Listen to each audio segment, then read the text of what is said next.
Hello ಸ್ನೇಹಿತರೆ,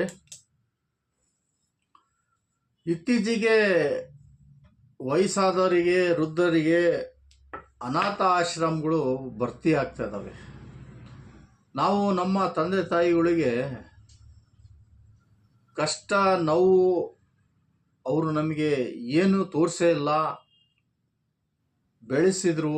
ಈಗ ಅವ್ರಿಗೆ ನೋಡ್ಕೊಳ್ಳೋಕ್ಕೆ ನಮಗೆ ಕಷ್ಟ ಬಂದಿರೋದು, ನಾವು ವೃದ್ಧಾಶ್ರಮಿಗೆ ಸೇರಿಸ್ತಾ ಇದ್ವಿ. ಇದು ಭಾಳ ಜಾಸ್ತಿನೇ ಆಗ್ತೈತೆ ಬರ್ತಾ ಬರ್ತಾ.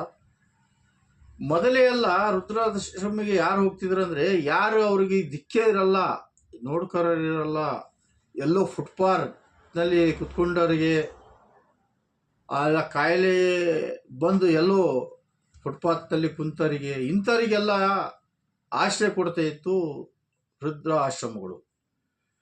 ಇತ್ತೀಚೆಗೆ ಅವ್ರಿಗೆ ಫೋನ್ ಮಾಡ್ತಾ ಇದ್ದಾರೆ, ನಾವು ಊರಾಗಿರಲ್ಲ ಸರ್, ನಾವು ಬೇರೆ ಕಡೆ ಹೋಗ್ತಾ ಇದ್ದೀವಿ, ನಮ್ಮ ತಂದೆ ತಾಯಿ ಕರ್ಕೊಂಬರ್ತಾ ಇದ್ದೀನಿ, ನೀವು ಇಟ್ಕೊಳ್ರಿ ಅಂತ ಆಶ್ರಮಗಳಿಗೆ ಫೋನ್ ಮಾಡಿ ತಮ್ಮ ಮಕ್ಕಳು ಆಶ್ರಮ ಕಳಿಸ್ತಿದ್ದಾರೆ. ವಯಸ್ಸಾದ ಎಲ್ಲೂ ಹೋಗ್ತಾ ಇಲ್ಲ ಅವರು, ಇವ್ರಿಗೆ ನೋಡ್ಕೊಳ್ಳೋ ಆಗ್ತಾಯಿಲ್ಲ.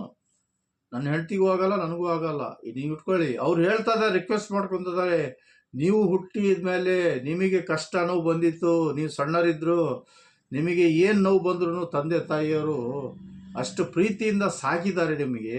ಆದರೂ ನೀವು ಈಗ ವಯಸ್ಸಿನಲ್ಲಿ ಅವರಿಗೆ ನೀವು ಒಂದು ಅಡ್ಡ ಗೋಡೆ ಇದ್ದು ನಿಂತ್ಕೊಂಡು ನೀವು ನಿಮ್ಮ ತಂದೆ ತಾಯಿಗಳಿಗೆ ನೋಡ್ಕೊಳ್ಳೋ ವಯಸ್ಸಲ್ಲಿ ನೀವು ತಂದು ನಮ್ಮ ಕಡೆ ಬಿಡ್ತಿದ್ರಲ್ಲ ಸರ್, ಇದು ತಪ್ಪಲ್ಲ ಅಂತ ಕೇಳಿದರೆ, ಇಲ್ಲ ಸರ್, ನಾನು ಡ್ಯೂಟಿಗೆ ಹೋಗ್ಬೇಕು, ನನಗೆ ಸಣ್ಣ ಸಣ್ಣ ಮಕ್ಕಳಿದ್ದಾವೆ, ನನ್ನ ಹೆಂಡತಿ ನೋಡೋಕ್ಕಾಗಲ್ಲ.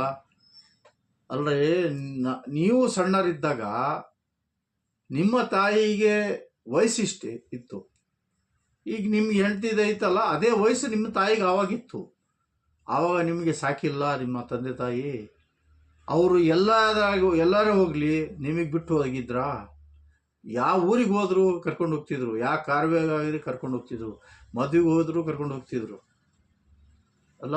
ಆವಾಗ ನಿಮಗೆ ಕಷ್ಟ ಕೊಟ್ಟಿದ್ರಾ ನಿಮ್ಮ ತಂದೆ ತಾಯಿ? ಈಗ ನೀವು ನಿಮ್ಮ ತಂದೆ ತಾಯಿಗೆ ವೃದ್ಧಾಶ್ರಮಕ್ಕೆ ಸೇರಿಸ್ತಿದ್ದೀರ. ಇಂಥ ಘಟನೆಗಳು ಭಾಳಷ್ಟು ಆಗ್ತಾಯಿದ್ದಾವೆ. ನಾನು ನೋಡ್ತಾ ಇದ್ದೀನಿ ಸೋಷಿಯಲ್ ಮೀಡಿಯಾದಲ್ಲಿ. ಜನಸ್ನೇಹಿ ಆಶ್ರಮ ಐತೆ, ಅಲ್ಲಿ ಎಂತೆಂಥ ವ್ಯಕ್ತಿಗಳು ಬರ್ತದೆ ಅಂದರೆ ನಾವು ಹೇಳ್ಕೊಳ್ಳೋಕ್ಕೂ ನಾಚಿಕೆ ಬರ್ತಾಯಿದ್ವಿ. ತಂದೆ ತಾಯಿ ಗಟ್ಟಿ ಇದ್ದಾಗ ನಾವು ಅವ್ರ ಹೆಗಲ ಮೇಲೆ ಕುತ್ಕೊಂಡು ಓಡಾಡಿದ್ವಿ. ಈಗ ಅವ್ರಿಗೆ ವಯಸ್ಸಾಗಿತ್ತಂತ ತಂದು ಆಶ್ರಮಕ್ಕೆ ಬಿಡ್ತಲ್ರಪ್ಪ. ಏನು ಇವತ್ತು ನಿಮ್ಮ ತಂದೆ ತಾಯಿಗೆ ಬಂದಿದೆ, ನಾಳೆ ನಿಮಗೂ ಬರುತ್ತೆ, ಬರೆದಿಟ್ಕೊಳ್ರಿ. ಯಾರು ಈ ಕೆಲಸ ಮಾಡ್ತಾ ಇದ್ದಾರೆ ಅವ್ರಿಗೆ ತಪ್ಪಿದ್ದಲ್ಲ. ಉಪ್ಪು ತಿಂದ ಮೇಲೆ ನೀರು ಕುಡಿಲೇಬೇಕು, ಇದು ಮೊದಲಿಂದಾನೇ ಹಿರಿಯರು ಹೇಳ್ಕೊಂಡು ಬಂದವೆ.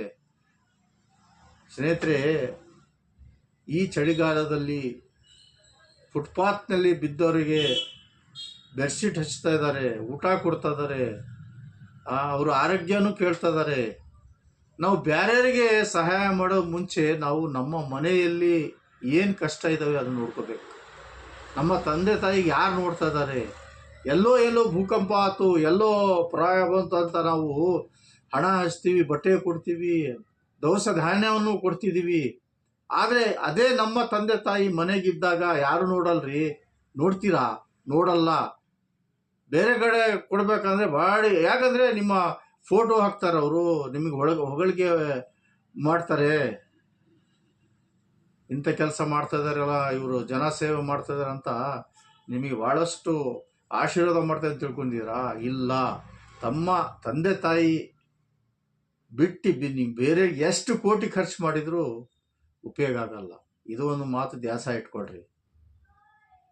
ಇತ್ತೀಚೆಗೆ ನಮ್ಮ ಜನ ಬರೇ ವೃದ್ಧಾಶ್ರಮ ಬಿಟ್ಟದ್ದು ಒಂದೇ ಅವ್ರಿಗೆ ಧ್ಯಾಸ. ಇವರು ಐಷಾರಾಮ ಬಂಗ್ಲೆಯಲ್ಲಿ ಇರ್ತಾರೆ, ವಿದೇಶಿಗೆ ಹೋಗ್ತಾರೆ. ಇವ್ರಿಗೆ ಸಾಕಿ ಬೆಳೆದ ತಂದೆ ತಾಯಿಗಳು ಅನಾಥಾಶ್ರಮಕ್ಕೆ ಸೇರ್ಬೇಕು. ಎಂಥ ಕಾಲ ಬಂದಿದ್ದು ನೋಡ್ರಿ. ಈಗ ಆಸ್ತಿ ನೋಡ್ರಿ, ಆಸ್ತಿ ಇದ್ದವ್ರು ಆಸ್ತಿ ಮೊದಲೇ ಕೊಟ್ಬಿಡ್ತಾರೆ ತಂದೆ ತಾಯಿ. ಭಾಳಷ್ಟು ತಪ್ಪು ಮಾಡ್ತಾ ಇದ್ದೀರಾ ನೀವು.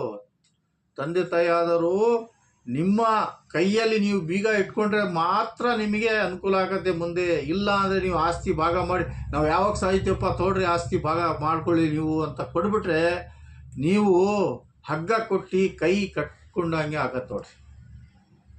ಇದು ಒಂದು ಧ್ಯಾಸ ಇಟ್ಕೊಡ್ರಿ. ಆಸ್ತಿ ಯಾವ ಕಾರಣಕ್ಕೂ ನೀವು ನಿಮ್ಮ ಕೈಯಿಂದ ಕೊಡಬೇಡ್ರಿ.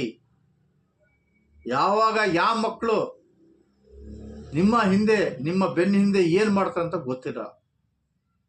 ಅದಕ್ಕೋಸ್ಕರ ನಿಮ್ಮ ಹಿಡಿತದಲ್ಲಿ ನೀವು ಇಟ್ಕೊಡ್ರಿ. ಸುಪ್ರೀಂ ಕೋರ್ಟ್ ಆದೇಶನೂ ಇದೆ, ಯಾರು ತಮ್ಮ ತಂದೆ ತಾಯಿಗೆ ಸಾಕಲ್ಲ ಅವರಿಗೆ ಆಸ್ತಿ ಭಾಗ ಸಿಗಲ್ಲ ಅಂತ ಈಗ ಸುಪ್ರೀಂ ಕೋರ್ಟ್ ಆರ್ಡರ್ನು ಕೊಟ್ಟಿದೆ ನೋಡ್ರಿ.